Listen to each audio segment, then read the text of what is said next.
Hello, I'm Aileen O'Brien with WMHS TV-13. I'm in Memphis, Tennessee with Sandi Pichon here at Marlowe's restaurant. We're here to talk a little bit about Elvis Presley today, his past, his success, and his later life. Sandi, you have a lot of information on Elvis. You're a personal fan yourself. Tell us a little bit about your first encounter with Mr. Presley. I was 11 years old. Elvis had just bought the house on Audubon Drive for his parents and himself. And I just decided to go over one afternoon and knocked on the door and said, "Is Elvis home?" And the maid, Alberta, answered the door, and I said, "Is Elvis home?" And she said, "He's sleeping." Well, it was 4 o'clock in the afternoon, and I didn't understand why he was sleeping at 4 o'clock in the afternoon. And I said, "We'll wait." So my girlfriend and I waited. He had a red Harley, and I got on that, and my girlfriend sat on the hood of this yellow Cadillac convertible, and we waited. And his parents had been to the grocery store, and they came home in the pink Cadillac, and Mrs. Presley said, "Are y'all waiting for Elvis?" And we said, "Yes, ma'am." And she said, "Would you like some lemonade?" And we said, "Yes, ma'am."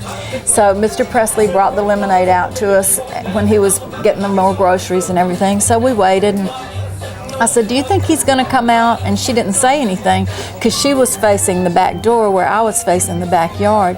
And then I felt the back of the bike go down, and these arms came around me, and he said, "Want to go for a ride?" I promptly spilled my lemonade, and it was quite an exciting time for me because I froze. I mean, I was gutsy enough to come over and knock on the door, but then when face to face with him, it was like, oh wow. And that's not the first time you met Elvis Presley. When was the next time you encountered him? The next time was in 1972 at a concert. We did not get to talk at that time. And then in 73, he was doing a show in Atlanta, and I got 5 kisses and 5 scarves at 5 shows, so that was pretty neat. But we still didn't have any conversation. And so in December of 73, I came up, and my girlfriend and I went over. He was doing a session at Stax, and we were lucky enough to get to go inside. And then we went back to Howard Johnson's afterwards where we were staying. And then he drove up. He was bringing Kathy Westmoreland, one of his backup singers, back to her room. And so we had this conversation. I asked him to sign a picture, and he said, "Honey, I know you, but I can't remember your name." And then he said, "It starts with an S." And I said, "Well, I used to come to the house on Audubon Drive." And he said, "Sharon." And I said, "No."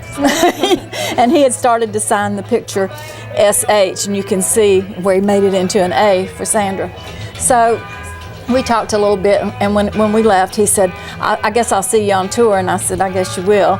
And so then in March, he was here in Memphis, staying at the Howard Johnsons again, and in the room next to us. Everybody thought he was at Graceland, but he wasn't. B.J. Thomas was at Graceland in a white jumpsuit, trying to throw the fans off because it was like this. You couldn't drive on Elvis Presley Boulevard. It was really, people were crazy.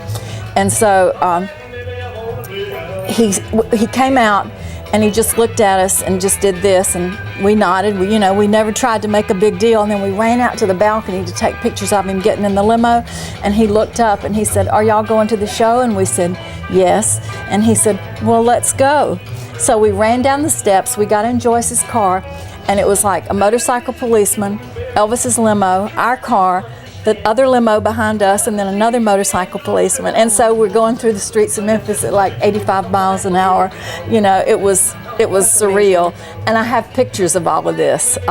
I've written 3 books, and all these pictures are in the first book, which really tells the story. And that was in your first few concerts. How many concerts have you been at altogether? About 150. 150. Wow. And Sandi, could you tell us a little bit about 1973 Stax? Absolutely. We had come up in December of 73 to see Elvis because he was always at home at Christmas.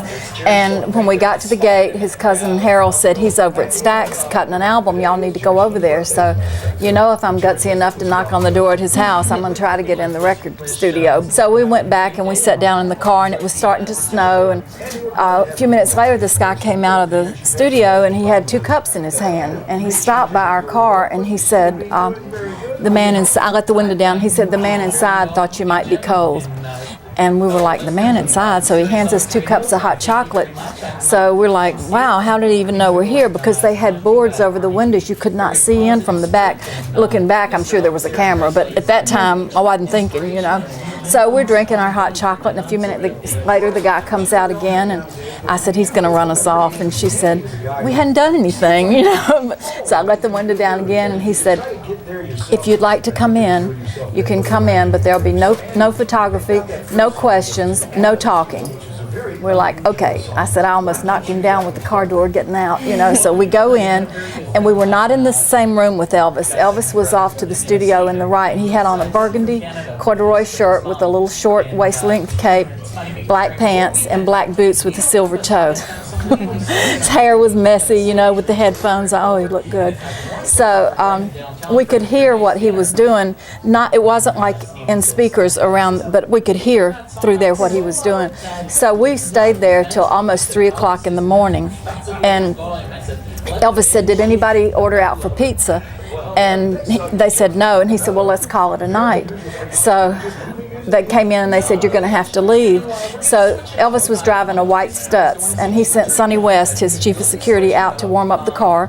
And so we walk out and we get in the car, and Joyce said, well, usually she said I'd follow him, but she said, we've had such good luck tonight, we'll just go back to the hotel. So we go back to the Howard Johnsons, and a few minutes later, here comes the Stutz. It was Elvis and Sonny bringing Kathy back to her room.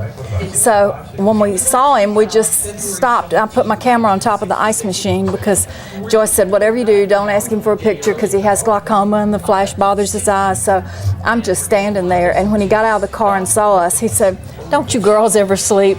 And I said, not when you're around. And he said, well, how'd you like what you heard tonight? And I said, we loved it. Thank you so much for letting us in.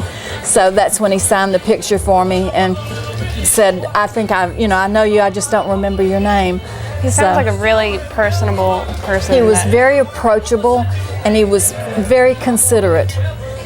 If I had asked for a picture that night, which I've always been sorry I didn't, because there were only 5 people there, Sonny, Joyce, me, Elvis, and Kathy, it would have been the perfect time, because after that, there were always crowds of people, and I could understand if he said yes when there was a crowd there, then everybody would want a picture, but I've always regretted not asking him that night. But you do have a pretty interesting picture right there. Could you show us what that is? I will. This is one of my pictures from an Atlanta concert in 1975. I had given him a flower guitar when I got this kiss. I have 6 guitar picks, 16 scarves, but my scarves got messed up. I lived in Louisiana when Katrina came through, and all my scarves faded on each other, but I still have them. Wow. Well, that's a really memorable moment. It's thank you for very sharing that memorable. with us. You're welcome. Sandy, could you tell us the significance of where we are right now? We're at Marlowe's Restaurant, 4381 Elvis Presley Boulevard here in Memphis, 1 mile south of Graceland. Marlowe's is the place that Elvis fans gather when they come to Memphis. We have a lot of significance. Elvis ate here on several occasions. We have a little sign that says Elvis ate here.